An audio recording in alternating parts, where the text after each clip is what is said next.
sport toujours, Brad Butterworth s'offre la 12e Palermo Monte Carlo à bord du Rambler 88.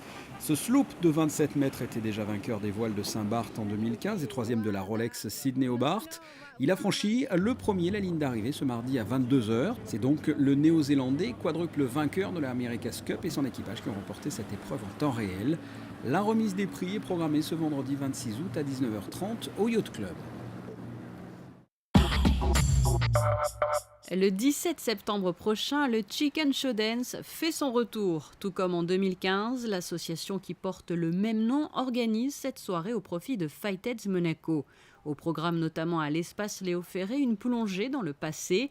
Le titre de la soirée est d'ailleurs explicite, Back to the 80s. Ce type d'événement en faveur de l'association présidée par son Altesse Sérénissime, la princesse Stéphanie, permet d'apporter un soutien aux actions menées tout au long de l'année et proposées à ses affiliés. C'est la première volonté de la princesse, c'est d'abord d'être auprès des personnes souffrant du VIH qui sont confrontées aussi bien dans leur corps que dans leur vie sociale par rapport aux discriminations et bien entendu aussi par rapport aux effets de la maladie. Mais c'était aussi dans un souci de prévention, elle le dit elle-même en tant que mère, d'apporter le message nécessaire aux jeunes et aux moins jeunes aussi pour dire comment se protéger et rappeler qu'il est urgent de se protéger. Nous, notre travail, c'est d'aider les personnes à vivre le mieux possible avec le VIH, de façon à ce que le VIH soit un élément de leur vie et puisse s'alléger le plus possible. Et pour alléger ce quotidien, Fightheads Monaco propose aussi depuis plus de 6 ans maintenant un accueil au sein de la très belle maison de vie qui a vu le jour à Carpentras. La princesse a été un peu visionnaire sur ce besoin existant de façon à ce que les personnes puissent avoir un temps peut-être un petit peu plus long. Nous faisons des accueils à Monaco qui sont longs dans le temps mais qui sont ponctuels puisque ce sont des après-midi voire des week-ends.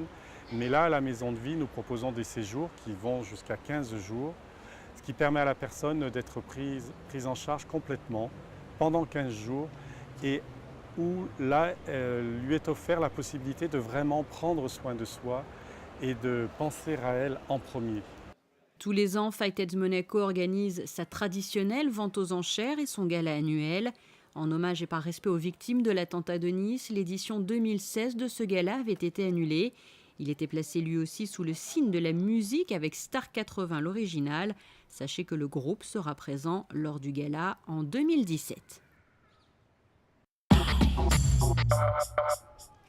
Les véhicules électriques ont depuis quelques années le vent en poupe à Monaco. L'émergence de véhicules propres en principauté a entraîné l'apparition d'étranges petites bornes. Là, nous avons en face des bornes à recharge rapide qui peuvent charger les véhicules entre un quart d'heure et 45 minutes, selon le type de véhicule. Nous avons aussi installé en principauté des bornes semi-rapides qui, elles, chargent entre 1 heure et 2 heures.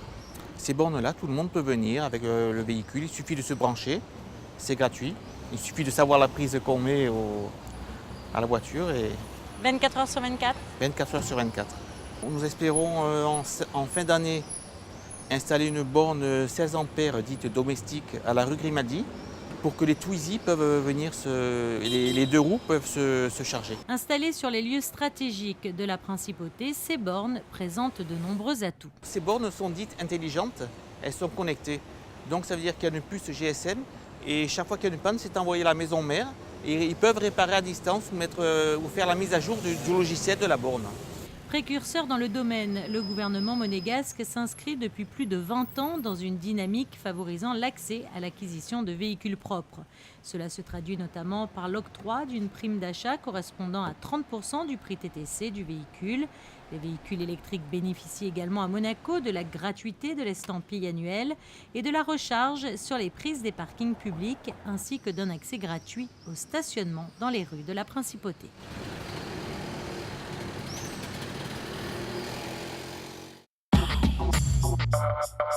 Information qui vous concerne peut-être directement ou plutôt vos enfants et adolescents. Les vacances scolaires ne sont pas encore terminées, mais la rentrée approche à grands pas. Pour vous permettre d'obtenir un maximum d'informations sur cette rentrée, Les établissements scolaires disposent de sites très facilement consultables. Les adresses apparaissent d'ailleurs sur vos écrans. Vous le voyez, écoles, collèges, lycées, publics et privés, tous les établissements sont disponibles sur le web. Sachez que la rentrée scolaire est fixée au jeudi 8 septembre à Monaco. N'hésitez pas à vous rendre donc sur ces sites pour obtenir des informations sur toutes les modalités. Les horaires de rentrée peuvent être différents en fonction des classes. Vous découvrirez également sur ces sites des informations concernant la garderie, la cantine et même les transports scolaires.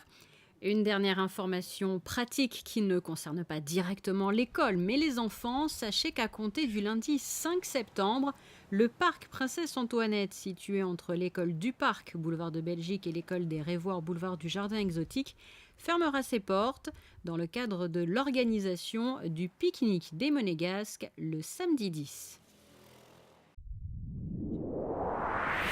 Découvrez la météo avec la galerie Mogadam, tapis persan classique et contemporain.